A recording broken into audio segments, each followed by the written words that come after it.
Hello everyone, welcome to W S Tech. Myself Deep और हम लोग पढ़ रहे हैं पाइथन प्रोग्रामिंग। तो फ्रेंड्स, आज की इस वीडियो हम लोग बात करने वाले हैं डिक्शनरी के एक ऐसे मेथड की जिसके थ्रू डिक्शनरी को क्रिएट किया जाता है। इस मेथड को हम लोग कहते हैं डिक्शनरी कंस्ट्रक्टर। ओके, उसको शॉर्ट में हम लोग लिखते हैं DICT। ओके, तो इस मेथड के थ्रू हम लोग डिक्शनरी को क्रिएट करते हैं डिफरेंट डिफरेंट तरीके से। ये जो मेथड है कंस्ट्रक्टर वाले, ये सेट के साथ में भी आपने पढ़े थे, आपने टपल के साथ में भी पढ़े थे, लिस्ट के साथ में भी पढ़े थे। उसी तरह से डिक्शनरी के साथ में भी कंस्ट्रक्टर अवेलेबल रहता है। अब इससे डिक्शनरी कैसे बनाते हैं, ये हमारे लिए इंपॉर्टेंट हो जाता है। और कब हम लोग कर्ली ब्रेसेस को यूज करते हुए डिक्शनरी बनाएंगे और कब हम लोग इस फंक्शन को यूज करके डिक्शनरी बनाएंगे, इसका आंसर भी हमें इस वीडियो में मिल जाएगा। तो चलिए शुरुआत करते हैं हमारे डिक्शनरी कंस्ट्रक्टर के मेथड के बारे में। तो सबसे पहले हमने ये लिखा है आपके लिए कि भाई आप लोग डिक्शनरी मेथड को यूज करते हुए भी डिक्शनरी क्रिएट कर सकते हैं। करेक्ट है? चलिए, क्योंकि जब इससे हम लोग करते हैं तो जनरली हमारे पास में जो मेथड है डिक्शनरी क्रिएट करने की वो दो है। चलिए मैं आपको यहाँ पर समझाता हूँ। डिक्शनरी को क्रिएट करने के लिए पाइथन में आपको दो फैसिलिटी दे रखी है। एक तो दे रखी है कर्ली ब्रेसेस से और दूसरा दे रखी है डिक्शनरी कंस्ट्रक्टर से। आप इसके थ्रू भी कर सकते हैं और आप इसके थ्रू भी कंस्ट्रक्टर के थ्रू भी आप डिक्शनरी को क्रिएट कर सकते हैं। अब पहला क्वेश्चन तो ये अराइज होता है कि सर कौन सा तरीका ज़्यादा अच्छा रहेगा किस सिचुएशन में। तो दोस्तों, अगर आपके पास में एलिमेंट आपको ही डिसाइड करने हैं, आपको किसी और आइटम से डिक्शनरी नहीं बनानी है, तब तो फिर आपके पास में ये जो फर्स्ट मेथड है कर्ली ब्रेसेस वाला, इसको आप यूज करेंगे। और अगर आपको डिक्शनरी बनानी है स्पेशली किसी अदर आइटम से, तो आप डिक्शनरी मेथड का यूज करेंगे। ओके, तो चलिए मैं आपको प्रोग्राम बना के दिखाता हूँ। तो यहाँ पर हम लोग डिक्शनरी के लिए डी लेते हैं और यहाँ पर मैं कर्ली ब्रेसेस से डिक्शनरी बनाना चाहूँगा। तो ये तो है भाई एम्प्टी डिक्शनरी। अगर आप कर्ली ब्रेसेस से एम्प्टी डिक्शनरी बनाना चाहते हो तो इस तरह से बनाएंगे। चलिए इसको प्रिंट करके भी देखते हैं हम लोग डी को। तो ये हमारे पास में एम्प्टी डिक्शनरी बन गई। ओके, चलिए आप इसको डिक्शनरी मेथड से भी बना सकते हो। ये मैंने डिक्शनरी मेथड लिया, इसके थ्रू भी हम लोग एम्प्टी डिक्शनरी क्रिएट कर सकते हैं। चले, अब हम लोग आगे बढ़ते हैं और ये बात करते हैं कि सर मान लीजिए मेरे पास में 5 वैल्यूज गिवन है क्वेश्चन के अंदर या प्रॉब्लम के अंदर, तो फिर हम लोग ये तरीका सबसे बेस्ट मानते हैं कि वो पांचों वैल्यू आप यहाँ पर लिख लें, जैसे कि मैं यहाँ पर लिख रहा हूँ। ठीक है, इस तरह से। तो फिर आप इससे अगर डिक्शनरी बनाते हैं, सॉरी ये तो सेट बनेगा क्योंकि यहाँ पर हमने की वैल्यू पहले ले लिया है, तो यहाँ पर हमें की वैल्यू पहले लेना पड़ेगा। तो आपको यहाँ पर पहले तो देनी पड़ेगी कीज। तो ये तो हमने वैल्यूज लिखी, कीज हम लोग देंगे। सपोज करो की मैंने दे दी इसको ए। ओके, नाउ इसको मैंने की दे दी है बी, इस तरह से। इसको मैंने वैल्यू दे दी है या की दे दी है इसको मैंने सी, और इसको हमने की दे दी है डी, और लास्ट को हमने की दे दी है ई। तो ये हमारे पास में क्या बन जाएगी दोस्तों, डिक्शनरी बन जाएगी। करेक्ट है? तो आप इस तरह से डिक्शनरी बना सकते हैं। अब डिक्शनरी को बनाने के लिए इससे बेटर मैं मानता हूं कि डिक्शनरी फंक्शन है। क्यों है? वो ज्यादा रीडेबल फॉर्म में रहता है। तो यही वो रीजन है जिस वजह से हम लोग कहते हैं कि सम टाइम ये हमारे पास ज्यादा रीडेबल फॉर्म में रहता है। क्वेश्चन को पढ़कर हम लोग अगर डिक्शनरी मेथड को यूज करें तो ज्यादा रीडेबल, हम ज्यादा अच्छे से इसको लिख पाएंगे। ठीक है, कैसे लिख पाएंगे? सपोज करो क्वेश्चन में आपको गिवन है कि भाई आपके पास में एक पर्सन है जिसका नाम है राम, और उसकी सैलरी है 35,000, उसकी एज है 25। तो आप इसको इस तरह से बना सकते हैं डिक्शनरी मेथड से कि आप लिखेंगे डिक्शनरी और आप यहाँ पे लिख देंगे कि भाई जो हमारा नेम है। ठीक है, ये जो पहला तरीका है मैं आपने यहाँ पर नोट जो कर रखा है, ये पहला तरीका मैं आपको बता रहा हूँ। ओके, याद रखिएगा। तो आप यहाँ पर लिख सकते हैं कि भाई हमारे पास में नेम जो है वो है राम। ओके, और हमारे पास में जो सैलरी है वो है हमारे पास में 35,000। नाउ एज जो है उसकी वो है, हम मान लेते हैं 29। ओके, तो इस मेथड को यूज करते हुए हम लोग डिक्शनरी बना रहे हैं। तो डिक्शनरी जब बनाएंगे तो यहाँ पर आएगी भाई राम इज नॉट डिफाइंड, क्योंकि जब आप ऐसा लिखते हैं तो आपको की को छोड़कर बाकी सब चीजों को, जो स्ट्रिंग है तो उसको आपको स्ट्रिंग की फॉर्म में लिखना पड़ेगा। ओके, आई थिंक और कोई स्ट्रिंग यहाँ पर नहीं है, बस आपको इतना सा ध्यान रखना और आपके पास में सबके सब क्या बन जाएगी, डिक्शनरी बन जाएगी। तो दोस्तों यहाँ पर की को आपको मेंशन करने की जरूरत नहीं है कि की जैसे मान लीजिए स्ट्रिंग की फॉर्म है तो आपको यहाँ पर सिंगल कोट्स लगाने की जरूरत नहीं है। केवल वैल्यूज जो है उस पर आपको लगाना पड़ता है। जैसे इंटीजर के ऊपर तो हम लोग कभी सिंगल कोट्स लगाते नहीं है, ये आपके यहाँ पर चल जाएगी, लेकिन राम जो है वो एक स्ट्रिंग है, तो आपको इसको एज अ वैल्यू देना है, तो आप इसको क्या लिखेंगे, राम को सिंगल कोट्स में लिखेंगे। और आप देख रहे होंगे कि यहाँ पर जो कीज है, यहाँ पर मैंने किसी भी तरह से कीज के अंदर नहीं दिया है सिंगल कोट्स। आई होप ये ज़्यादा बेटर और ज़्यादा कन्विंस और ज़्यादा रीडेबल फॉर्म में रहता है बजाय दूसरे फॉर्म के। तो अगर हम लोग कर्ली ब्रेसेस से करेंगे तो हमें की के अंदर भी क्या देनी पड़ेगी, सिंगल कोट्स देना पड़ेगा। ओके, चलिए मैं आपको लिख करके भी दिखा देता हूँ इसे, कि अगर मैं इसको जगह कोई दूसरा मेथड लेता, जैसे कि मैं यहाँ पर D2 ले लूँ, D2, तो अगर उसको मैं कर्ली ब्रेसेस से बनाता तो मैं कैसे बनाता, तो सबसे पहले मुझे नेम को भी सिंगल कोट्स में लिखना पड़ता, फिर हमें की और वैल्यू को भी सिंगल कोट्स में लिखना पड़ता, देन अगेन सैलरी जो कि एक स्ट्रिंग की फॉर्म में है, की उसको सिंगल कोट्स में लिखेंगे, 35 को सिंगल कोट्स में लिखने की जरूरत नहीं क्योंकि एक नंबर है। अगेन एज एक स्ट्रिंग की फॉर्म में लिखना पड़ेगा, एंड 29 जो कि एक नंबर है उसको लिखने की जरूरत नहीं है। और मैं आपको D2 की भी प्रिंट करके दिखाता हूँ। ओके, तो आप देखेंगे दोनों केस में सेम आंसर आएगा। तो आई होप आपको क्लियर होगा कि भैया दोनों में क्या डिफरेंस है और ज़्यादा रीडेबल आपके लिए कौन सा है। ओके, और ज़्यादा क्रिएट ईजी भी करना आपके लिए कौन सा रहेगा। तो हम बात कर रहे हैं कि यहाँ पर ये जो पहला तरीका है डिक्शनरी मेथड को यूज़ करते हुए, वहाँ पर हमारे पास में बहुत ही आसानी से काम हो जाता है, स्पेशली जब हमारे पास में स्ट्रिंग क्या हो, एज अ की हो। चलिए, अब दूसरा मेथड है कि अगर मेरे पास में लिस्ट गिवन है, लिस्ट के अंदर टपल्स हैं, तो फिर हम लोग डिक्शनरी बना सकते हैं। ओके, कैसे बनाते हैं, चल के हम लोग दिखाते हैं आपको। यहाँ पर चलेंगे प्रोग्राम में और यहाँ पर हम लोग दूसरे तरीके की बात करेंगे। इसको मैं इरेज कर देता हूँ कुछ टाइम के लिए और उसको भी यहाँ से हटा देता हूँ। ओके, चलिए नाउ यहाँ पर हम लोग लिस्ट लेते हैं और लिस्ट के अंदर मान लीजिए मैंने एक टपल लिया है जिसके अंदर मैंने लिखा, सपोज करो यहाँ मैंने लिखा है नेम और यहाँ मैंने लिख दिया सपोज करो राम, और इसको भी सिंगल कोट्स में लिखेंगे, कॉमा देंगे, सॉरी यहाँ पर। नाउ अब एक टपल और ले लेता हूँ मैं और जहाँ पर मैं लिखता हूँ सैलरी, सैलरी, और यहाँ पर कॉमा के साथ में उसकी वैल्यू देता हूँ 35,000। और यहाँ पर मैं एक और टपल लेना चाहूँगा फ्रेंड्स, यहाँ पर जिसको हम कहेंगे एज, और इस टपल में मैंने वैल्यू दे दी 29। चलिए, तो ये पूरी की पूरी हमारे पास लिस्ट थी और लिस्ट के अंदर हमारे पास में क्या थे, टपल थे। तो उससे भी हम लोग जनरेट कर सकते हैं अपनी डिक्शनरी। आप देख रहे होंगे कि आपको आंसर यहाँ पर दिखाई दे रहा है। तो आप इस तरह से जनरेट कर सकते हैं अगर आपके पास में कोई लिस्ट है जिसके अंदर टपल्स है। अगर आपके पास लिस्ट के अंदर लिस्ट है तो भी आप जनरेट कर पाएंगे। कैसे, चलिए इसके लिए आपको कुछ नहीं करना है, यहाँ पर आपको केवल लिस्ट लिखनी है।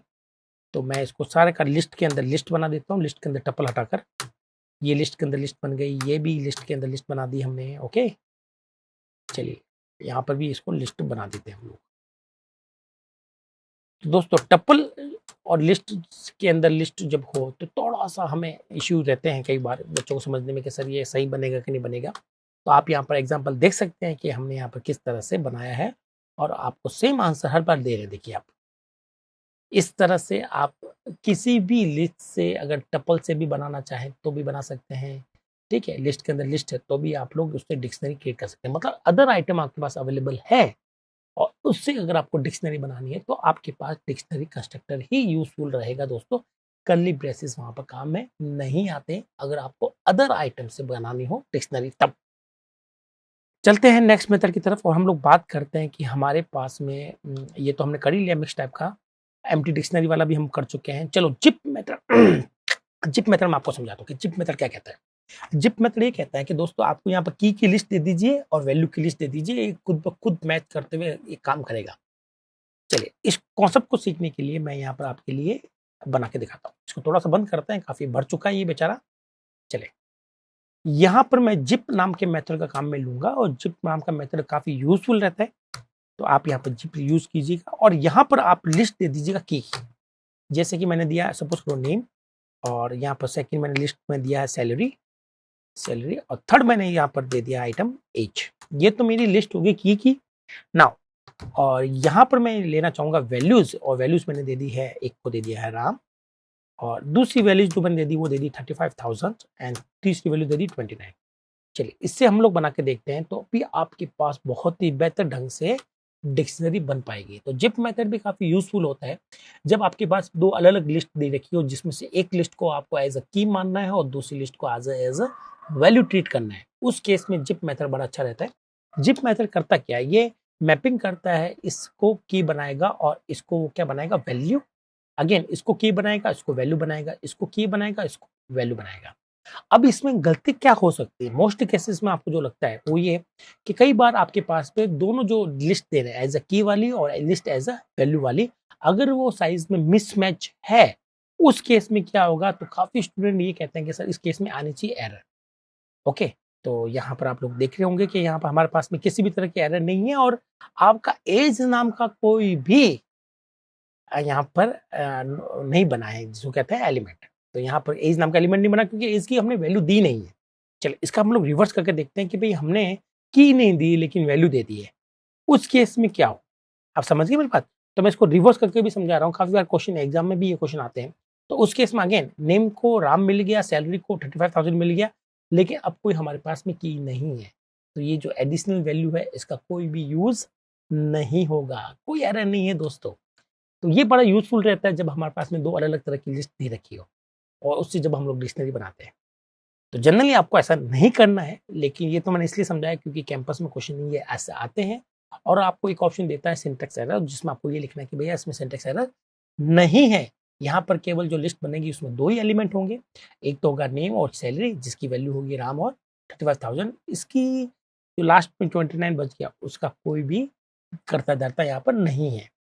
बट अगर मैं आपको प्रोग्रामिंग की बात करूँ तो आपको ध्यान रखना है कि दोनों लिस्ट बराबर होनी चाहिए, अदरवाइज दिक्कत आएगी, मजा नहीं आएगा मतलब प्रोग्राम बनाने में। तो अब आप देख सकते हैं कि आपके पास में तीन एलिमेंट आ गए, 1 2 और 3, तीन पेयर आपके पास में यहाँ आ चुके हैं। तो आई होप आपको जिप को यूज करते हुए डिक्शनरी क्रिएट करना आ गया होगा, आप इसकी प्रैक्टिस करें। ओके, बहुत ही सिंपल है। नाउ अब एक स्पेशल मेथड है दोस्तों जो कि डिक्शनरी के साथ में लगता है, वो है फ्रॉम कीज। इसका आप लोग यूज कर सकते हैं। फ्रॉम कीज का यूज कैसे करते हैं, तो यहाँ पर क्या होगा, आपको दो पैरामीटर पास करने पड़ते हैं। एक तो जैसे कि मान लीजिए एक आपने नेम दिया, एक आपने एज दिया, तो क्या होगा ये दोनों पैरामीटर जब आप ऐसा लिखते हैं, चलिए मैं आपको दिखाता हूँ। यहाँ पर हम आएंगे और यहाँ पर हम लोग बात करेंगे इस मेथड की। इस मेथड को हम लोग कहते हैं फ्रॉम कीज, ठीक है।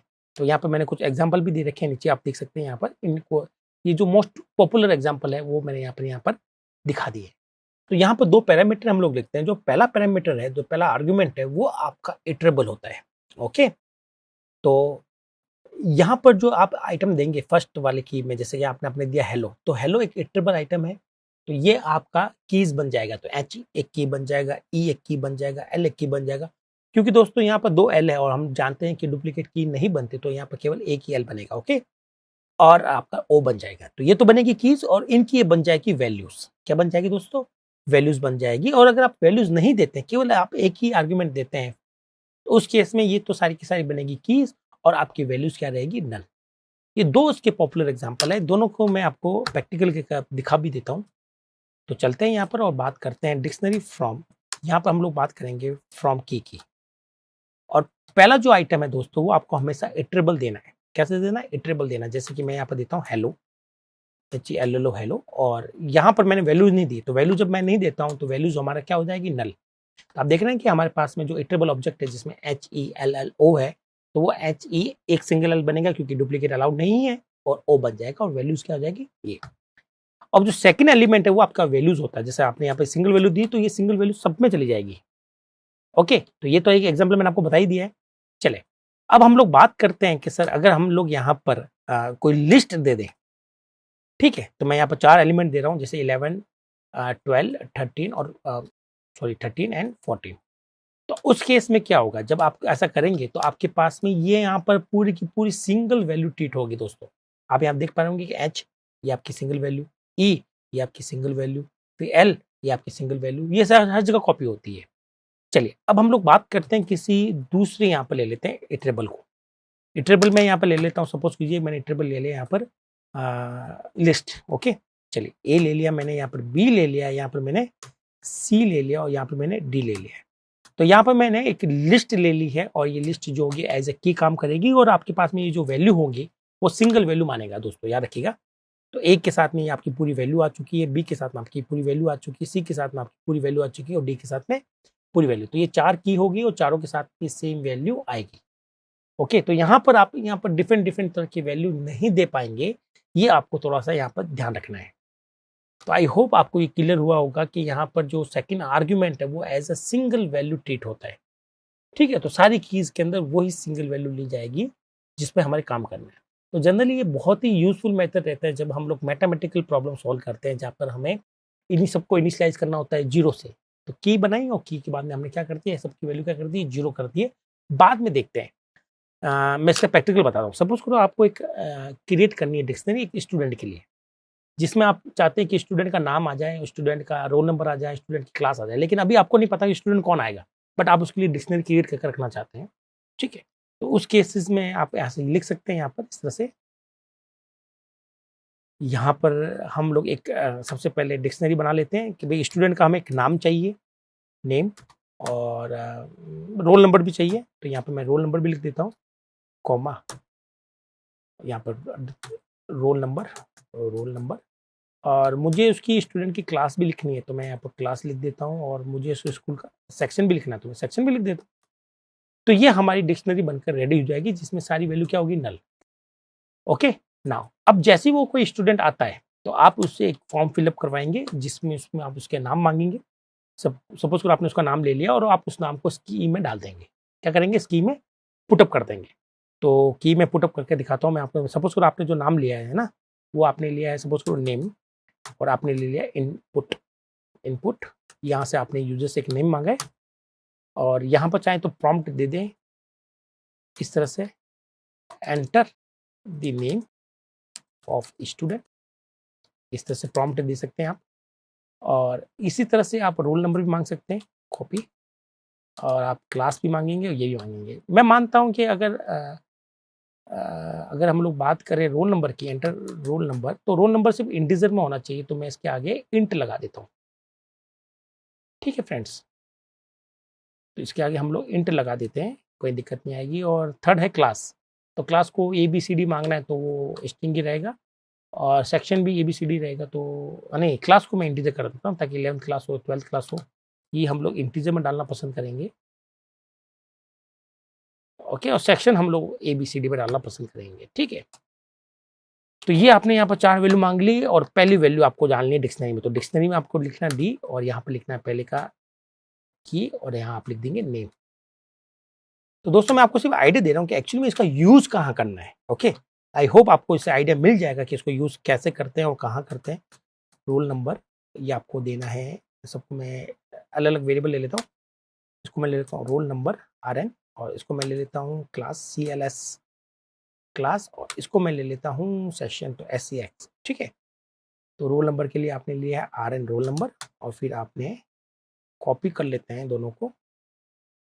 ये सिर्फ और सिर्फ दोस्तों आपके आइडिया के लिए दे रखा है, ताकि आपको पता रहे कि ये मेथड कब अप्लाई करना है, किस तरह से अप्लाई करना है।